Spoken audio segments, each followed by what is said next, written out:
भैया, exit poll के तमाम आंकड़े आ चुके हैं, सबके अपने अपने दावे हैं। जनादेश आना शेष है, आप किस रूप में लेते हैं इस एग्जिट पोल को? देखिए, जनादेश तो जनता जानती है कि किसके पक्ष में है। जनादेश स्पष्ट रूप से कांग्रेस के पक्ष में है। लेकिन एग्जिट पोल, चूंकि हमारे यहाँ दूरसंचार क्रांति के बाद टेलीविज़न का भी अपना एक युग आया और पूरे लोकतांत्रिक व्यवस्था में जहाँ भी लोकतांत्रिक व्यवस्था वहाँ एग्जिट पोल होते हैं। लेकिन इस बार मुझे लगता है कि कहीं न कहीं एग्जिट पोल के माध्यम से भी चुनाव को मैनेज करने का प्रयास किया गया है। मैं ये स्पष्ट कह सकता हूँ कि एग्जिट पोल में इतना बड़ा आंकड़े का परिवर्तन देखने में आया कि एक टीवी बता रहा ये, दूसरा टीवी एकदम इतना ऊपर बता रहा, और उसका हाईलाइटेशन कहीं ना कहीं अभी देखने में भी आया कि उनकी बातों में कहीं ना कहीं विसंगतियाँ पाई गई। अब वो तो उनका मामला, मैं नहीं जानता, उनका आपसी मामला। कुछ घंटे शेष हैं, किस तरह से आप अपने आप को मान रहे हैं? देखिए, मैं कह रहा हूँ कांग्रेस पूर्ण बहुमत के साथ एक मजबूत सरकार बनाएगी। एक, देवास जिले की 3 सीटें तो मैंने बहुत नज़दीक से देखी, 2 जगह तो मैं विधायक रह चुका, तीसरी जगह मैं बनने वाला हूँ। मुझे स्पष्ट लगता है जो मेरे लोगों, कार्यकर्ताओं और कांग्रेस का जो आत्मविश्वास उसके दम पे। लेकिन देवास में रहता था, जब चुनाव के बाद मैं देवास आया तो कुछ जगह जहाँ बीजेपी का कटरा इलाका, मैं जिस इलाके में रही है बीजेपी का कटरा इलाका है, यहाँ जिन लोगों से बातचीत मैंने करी, एक नहीं 10 जगह जाके बात करी, क्योंकि अब 5-6 दिन से मैं देवास में ही हूँ, तो लोगों का स्पष्ट कहना है कि हमने कांग्रेस के पक्ष में वोट दिया, हमने बदलाव किया, हमने कांग्रेस के पक्ष में वोट दिया। अगर इतना बड़ा चेंज है तो देवास जिले की 5 सीटें कांग्रेस के पक्ष में आ रही है। जब देवास जिला कांग्रेस के पक्ष में आ रहा है तो मैं कह सकता हूँ बहुत बड़ा चेंज है, और मध्य प्रदेश में अच्छे बहुमत के साथ कमलनाथ जी के नेतृत्व। मेरा ये मानना कि कांग्रेस के विरुद्ध में जो आखिरी में बीजेपी ने अपने धल बल और बाहुबल और जो भी चीज़ उपयोग हो सकती थी उस सबका तंत्रों का उपयोग करने के बाद भी कांग्रेस की जो स्थिति लग रही, कांग्रेस 135 प्लस होगी और ये 160-155 जा सकती है।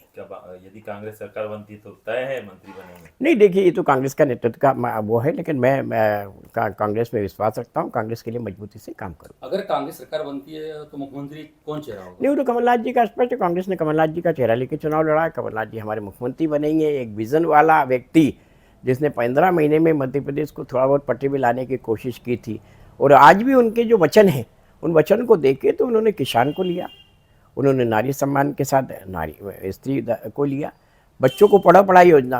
अभी तक तो शिवराज जी जुमलेबाजी के साथ कहने का जोड़ते थे, लेकिन कमलनाथ जी ने पढ़ो और पढ़ाओ योजना, जिसके तहत बच्चों को भी मदद करने की बात कही है। आज सरकारी स्कूल का उत्थान मेरे ख्याल से पहली बार शुरू होगा।